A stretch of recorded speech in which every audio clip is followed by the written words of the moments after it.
Hello. During this video we'll be talking about how to graph exponential functions. And again, we've got something a little bit unique about exponential functions. There's two basic types of prototypes. Now, let's say I want to draw the graph of y equals a to the x. So I've got an exponential function, I've got my variable up in the exponent, and a is some constant. For our first example, a is going to be bigger than 1. That's our base. So if I were to draw the graph here,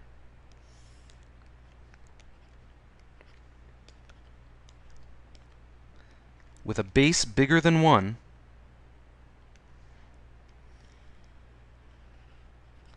we have exponential growth, and our graph looks like this. Okay? So, for instance, if you're graphing y equals 2 to the x, it looks like that. If you're graphing y equals 10 to the x, it looks like that. If you're graphing y equals 1.0000007 to the x, it looks like that. If you're graphing y equals e to the x or pi to the x, it looks like that. And it doesn't matter what your base is, you're always going to have a y-intercept at the point 0, 1. It's kind of a weird property of exponential expressions. So for all of these with bases bigger than 1, our domain is going to be all real numbers. Notice that every x has a unique point on the graph. The range is interesting. Okay? We can only have positive y values for this graph. Okay? You notice our graph never touches the x-axis, and it certainly doesn't go below it. Now for a y-intercept, it doesn't matter what a is, we're always going to have 0, 1 being a y-intercept of this basic prototype. Since our graph doesn't touch the x-axis, we have no x-intercept. For a horizontal asymptote, if we look out here on the left, we see that our graph is, as the x values get very large and negative, our y values are getting closer and closer to 0. So we're going to get y equals 0 as a horizontal asymptote. But for our vertical asymptote, we have none. Okay, and we can see that from our domain, every x can be plugged in and we'll get some value. Okay. Now, what happens if our a value is between 0 and 1? Well, we get a very similar graph, except instead of growing constantly, it decays. So this first example, we call this exponential growth.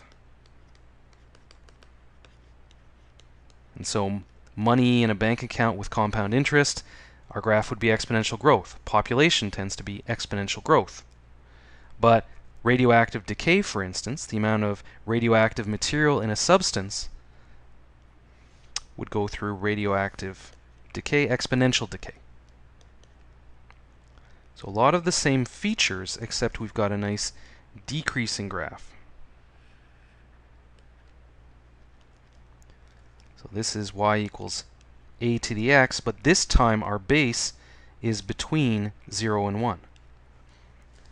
So this is the graph of y equals 1/2 to the x, or 9 tenths to the x, or 1/1 billionth to the x. They all have this same sort of shape.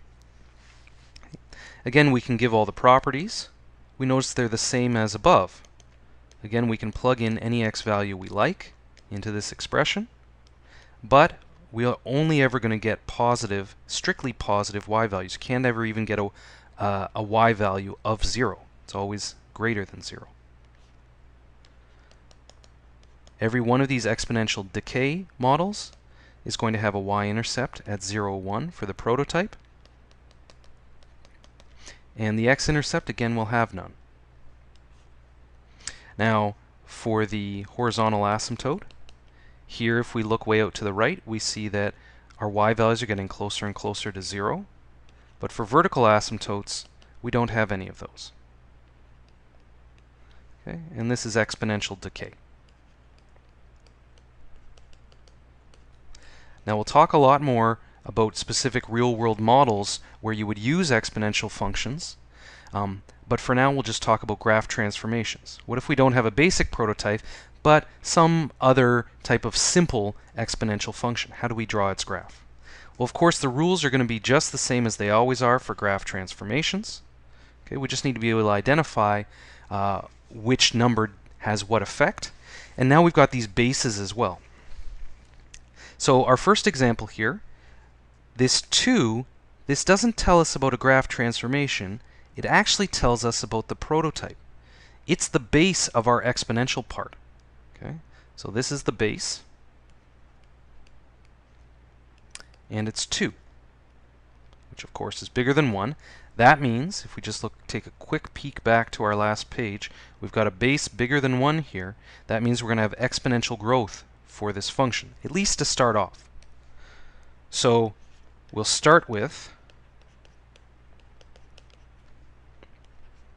y equals 2 to the x, so we'll keep the base in there. Okay. Then that x there is telling us where the heart of the function is. It's saying the exponent is the heart of the function. So that means all we have here are some shifts. We're going to shift 3 units down and 4 units to the right. Okay, so fairly straightforward transformation here.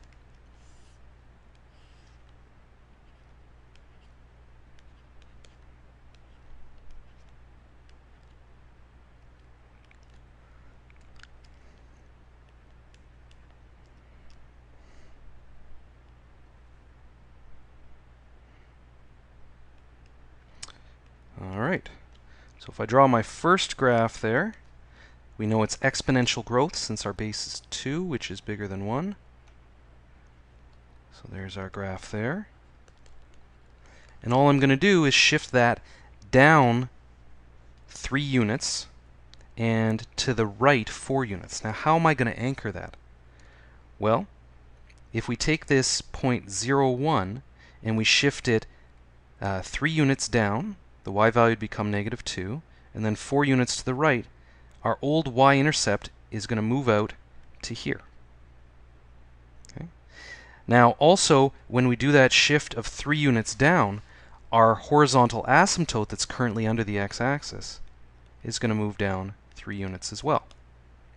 So our final graph is going to look like that.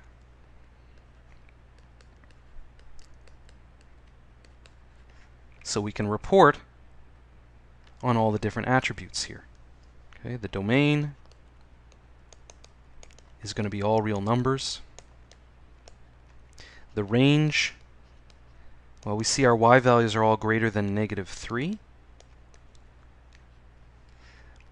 The y-intercept, somewhere around here. I guess we'll have to calculate it. So let's calculate the y value. If we take f of 0, we get 2 to the -4 minus 3. Well, I guess that's a perfectly good number, and if we had a calculator, we could figure it out.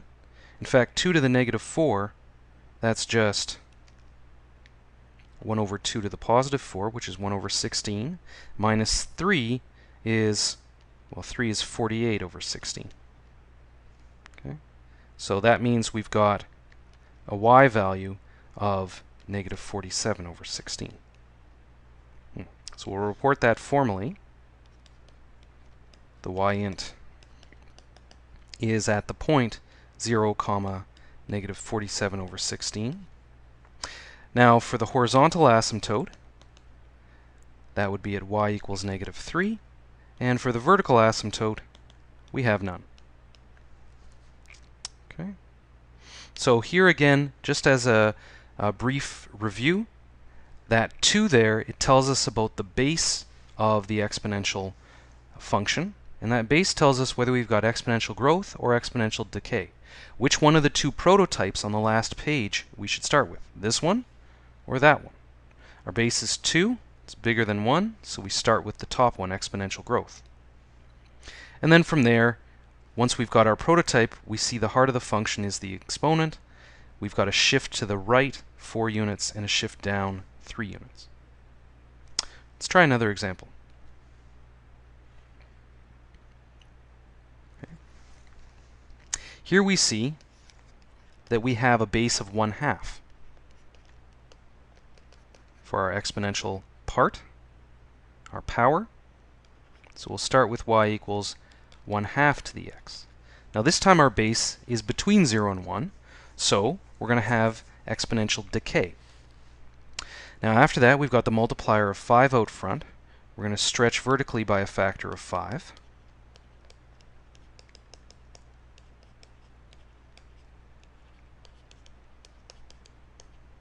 And also we notice it's a multiplier of -5, so we're going to reflect about the x-axis.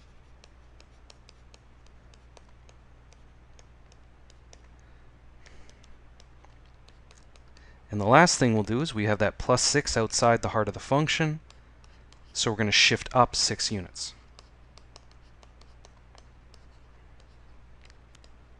All right, there's our recipe. Let's go ahead and draw that.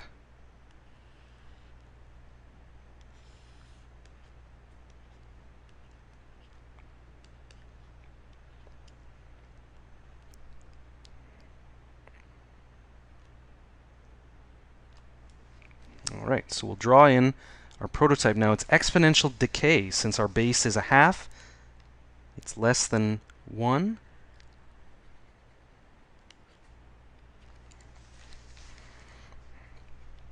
So there's y equals 1/2 to the x. Then we'll stretch it vertically by a factor of 5. Now that's very interesting because a vertical stretch by a factor of 5 multiplies all the y values by 5. In particular, that x-intercept there is going to get multiplied by 5. So our new x-intercept is going to be at the point 0, 5.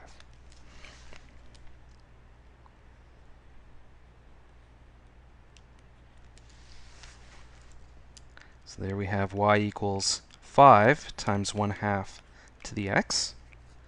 And then we're going to reflect our green graph about the x-axis. So our new y-intercept is going to be down at a y value of -5.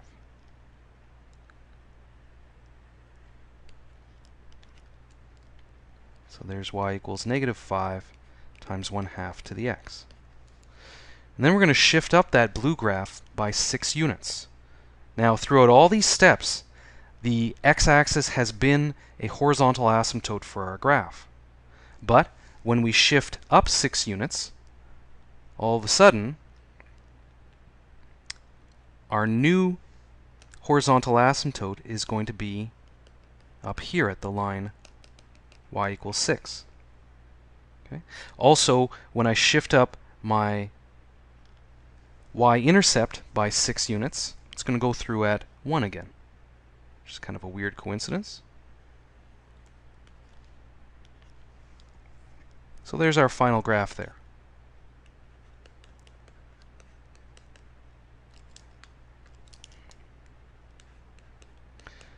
All right. So we can report on all the attributes of that graph. The domain, of course, is still all real numbers. You plug any x value you like in there. The range, well, we can have any y value as long as it's less than 6. The y-intercept, actually we've kept close track of that, so we can just report on it. We don't have to calculate anything. It's at 0, 1 again. That was that weird coincidence. The horizontal asymptote is y equals 6. And the vertical asymptote, well, we still have none. We had none to begin with, and the graph transformations, they never create or destroy asymptotes. At best, they'll move them around. So we see all those rules for graph transformation apply to exponential functions just like they've applied to all the other prototypes we've seen in the course, and will apply to all the prototypes we will see down the road. Thank you very much.